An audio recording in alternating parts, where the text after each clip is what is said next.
your link building strategy for a brand new website? Do 150 and building them all the time? I'm just more brute force. I just want to get there ASAP. Generally speaking, majority of those are no follow. Some are do follow, but majority are no follow. Make sure you're not the black sheep on the page. I want the high DR. Not that high DR means anything. But like I want a trusted seed site. Right? Make certain you're doing quite a lot of links to your informational posts. If you can get those ranking, naturally others will start linking through to those. It's obviously, everyone knows gambling industry and it's expensive. It's expensive for links.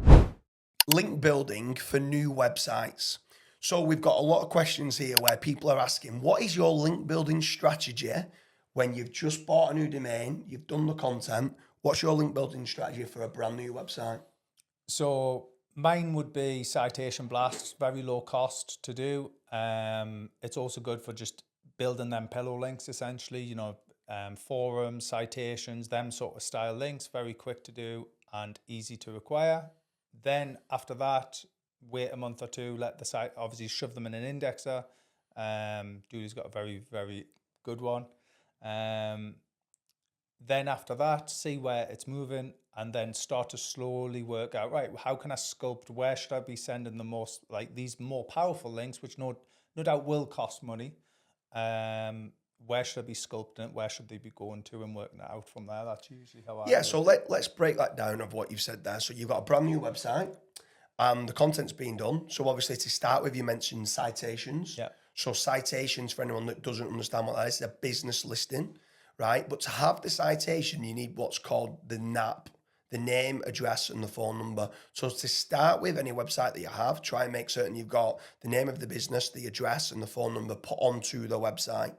When you then go and order those citations, you might then, like yourself, you sometimes have got difference of opinions. Like I just try and go pretty hard on branded and naked URLs type of links. They're anchor text links.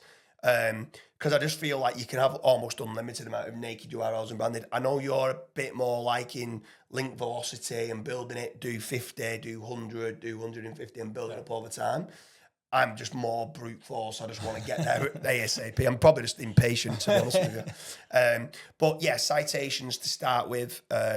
Like for me, I go and get 800 off the box. I know you kind of do 100 a month or 100 a week for 8 weeks and stuff like that. But citations to start with, get your naked URLs, generally speaking, no follow backlinks through to your site. Then after that, you then touch upon, you mentioned, and you said that they're pillow links, which some people call them foundation links. So they are to start off with, and then you mentioned then like Web2s and other links like that. So what some people call a social fortress. So they're Web2s, so they're branded. So if I've gone and got jamesdooley.com, I would be creating links for like jamesdooley.weebly.com, jamesdooley.tumblr.com, jamesdooley.blogspot.com. And then you'll be making certain within there, it also gets like @JamesDooley, Twitter, the YouTube channel for @JamesDooley, the Pinterest for @JamesDooley. And it's building up all the social profiles, but also all the branded Web 2.0s. And that's like building a moat around a castle. So that's your defense mechanism to look like a real brand and making certain you're doing what real businesses do. So having that, again, generally speaking, majority of those are no follow. Some are do follow, but majority are no follow. And again, the more naked URLs, the more branded type links of what you need. Something else that we do, this is mainly in local, and I probably wouldn't do it for bigger sites, is Google Stacks and Cloud Stacks. Now, they work very, very well in local. I'm going to touch upon something in a minute that all these need with regards to indexing, and it's very, very, very important. If you do not put these into indexers, you will not get best bang for your buck. But generally speaking, a Google Stack and a Cloud Stack on top of the business listings and on top of the social fortress is going to put you way ahead normally of competition, especially in local. I do also do all of this for affiliate sites, generally speaking. E-commerce, I might not need as much pillow links. I might be more looking towards the do follow type guest posts and niche edits. But then the last one for me of what we do is a press release as well, just to get that influx of links. I want Google to become and keep crawling my site in lots of mentions. I want my NAP listing on my Web 2.0s. I want my NAP listing everywhere I can, my Google Stack, my Cloud Stack, and on my press release. I want as many mentions of my website across the internet as I can to start with. The foundational links and the pillow links. What I would then be doing on the press release front is every 3 months, make sure you do another one, because they will drop off. Obviously, you can get them indexed and they'll be indexed for a while, but typically the press release websites, they will terminate them, especially if they don't get traffic. Usually. Yeah, and those freshness of links Yeah. that come through, you're normally getting maybe 200 to 400, depending on what press release service that you do. There's many out there, and there's many of them that are good, to be honest with you, differing from $50 to $500. A lot of them are pretty similar, if I'm being honest with you. It just matters of where your threshold is. You might be able to get some like Market Watch and Yahoo Finance bolt-ons, which sometimes you pay that little bit more money for. But yeah, generally speaking, you want to keep a velocity going. So as some do start to drop off, you might then come along. It's also very good for EEAT signals. So maybe using a press release for some awards that you might have won, or talking about an author that might have won some awards. So then you're ticking 2 boxes. The company's won some awards and it's been collected via an author that's on your site. It's quite good to kind of go down that route, which is pretty good. But back onto a new website with regards to link building. So we've done the citations, the social fortress, Cloud Stack, Google Stack. We've done a press release.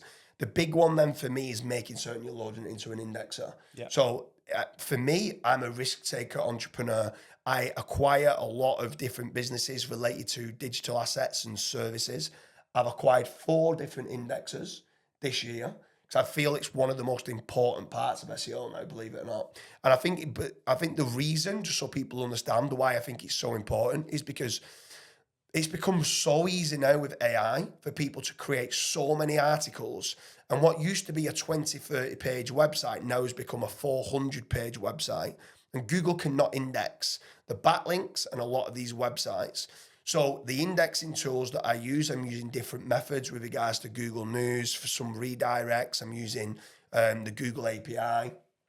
And I feel that it's going to become harder and harder for indexers to actually work. There's been a recent update last week with regards to spam on indexing, where they're now saying that the Google indexer should only be used for job listings and for newsworthy articles. And if you're not using it for that, you can actually get done for spam. So I don't know what's going to happen there. I think it's become a lot more tougher.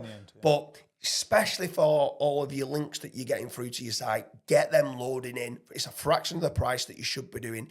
You get best bang for your buck.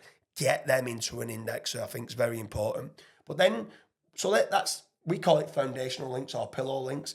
After that, then you've got a new site, 3 months old, so it's still relatively new. You've got all these links now that's coming in, generally speaking, naked URL, branded, and no follows. What then are you doing with regards to do follow backlinks? So usually the concept would then be, look at your no follow, do follow ratio, and then I would be starting to drip feed in, because you've already started building a template to Google that you typically are doing branded links. So start building some do follow links, but for the brand. Yeah. So that way it starts to go, okay, I can see how this is now getting do follow links. And then over time, you can start to slowly introduce anchor text if it's neat. You don't necessarily need to introduce anchor texts, like keyword-rich anchor text, but they do help. And it is some of the biggest needle movers. However, we also run a business called Backlink Doctor, and it's the main penalty that you see is people have went too hard on exact match anchors. We pretty much never see it if it's just branded anchors. Yeah. So yeah, it's very important to just make sure that at that point, you slowly start to introduce, it could be, just look at the velocity of your competitors, make sure you're not the black sheep on the page, and just slowly introduce the links in the anchor text ratio. So with regards to the do follow backlinks that come along, are you more of a fan of link inserts or niche edits is what some people call them, or guest posts? So personally, especially for a new website, I'd go guest posts, because it doesn't make sense for a 2015 article or 2016 article to all of a sudden have a link to a website that's just been published yesterday or 3 months ago. So I would always edge more towards guest posts, and then in time, when you've got a bit of age on the website and things, feel free to start implementing link insertions. That's my opinion. So then with regards to do follow links, you're going down the route of starting off with guest posts, and then maybe trickling in a few niche edits or link inserts maybe 6 months later. Yeah. And then what about digital PR? Are you doing any digital PR on local? I mean, local, I'll tell you, in local, I don't do digital PR. However, if I've got bigger sites, like in the gambling sector, then I love digital PR. I want the high DR. Not that high DR means anything, like, but like I the want the trusted powerful. seed sites, right? Yeah, exactly. Yeah. So digital PR, obviously, yes.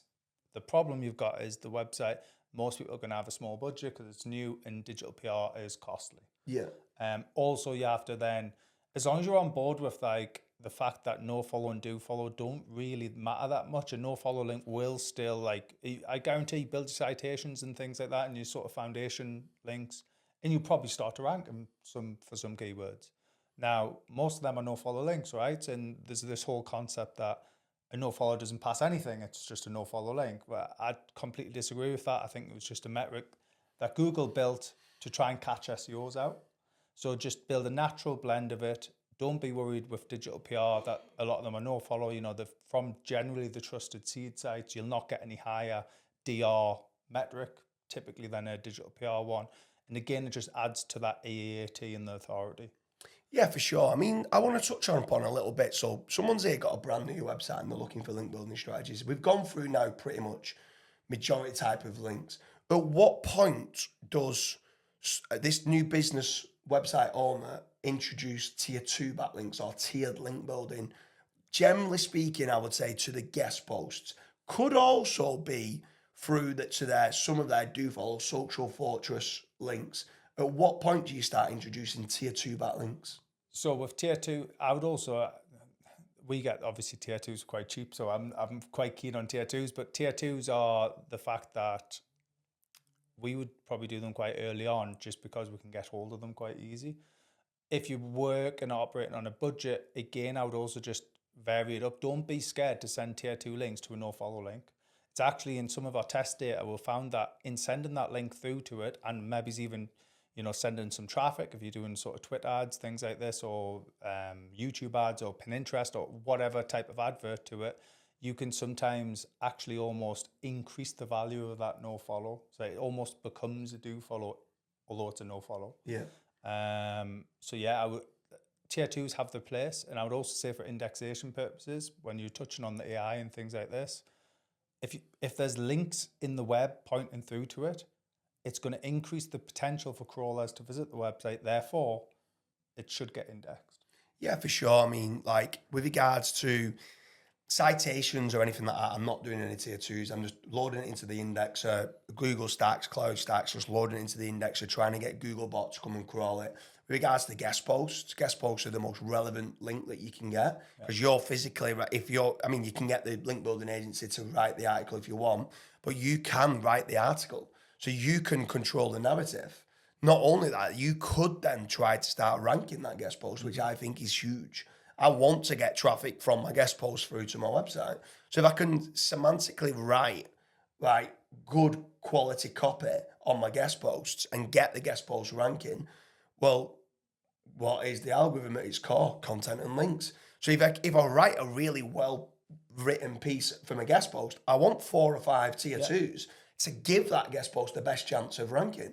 And if I can try and control the first page with me being number 1 and my guest post being 2, 3, and 4, that is the best. That's the holy grail, in my opinion, of link building. Well, and then another thing you've touched on is obviously then starting to get referral traffic from these links, and you're controlling the whole SERP. So you become more of a sort of what's it called? Just had a mind blank. You basically become in control of your narrative. So you essentially can mitigate any potential bad press, stuff like that. So it also can be used for reputation management. That was the word. I couldn't get I forgot the word. So it could be used for reputation management. You're owning the brand SERP. Exactly. You're actually producing, if someone's using correlation of content, you're creating that seed set of keywords and that you need to be in there. So it's huge. But then also with regards to, on top, if you have got a new website, just one other thing slightly off topic, while you are building the backlinks through to the site, still build the topical authority through to the site as well. Don't just think that links on by itself is going to rank your site. Build the topical authority, which then gives more ways in for the links to start to become into the supporting documents as well. I think that's very important.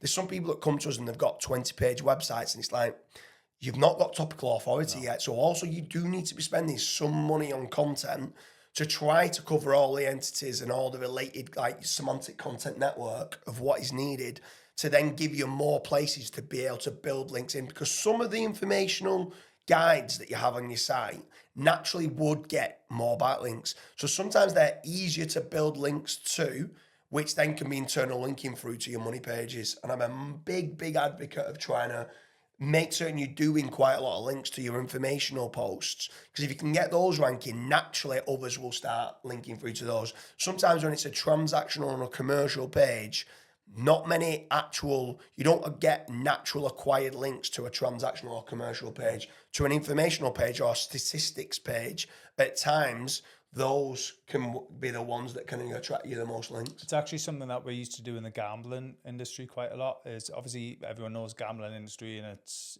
expensive. It's expensive for links. So what you used to do is you used to build almost like statistical content in order to be able to get the links for cheaper.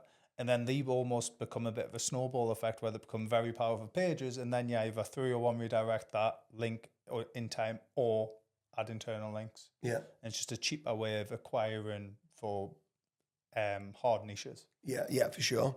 So we hope you like the video with regards to what backlink strategies or link building strategies you do specifically on new sites. To be honest with you, anyone who's watching this and you've got an existing site and you're thinking, do you know what, I've not done this. I've not done tier 2 backlinks. Oh, I've not done my niche edits yet. Oh, I've not done enough NAP listings and stuff like that with regards to citations. I've only done 30 citations, and James mentions I need to do 800. 800 is just what I do.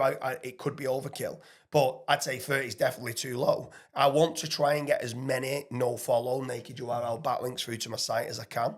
And I normally like to go in the several hundred. If you've not got that many, be looking to get some citations. They're very cheap in comparison to guest posts and niche edits. You're going to build that referring domain count up, which I also think is very important. So I hope you like the video with regards to link building for new websites.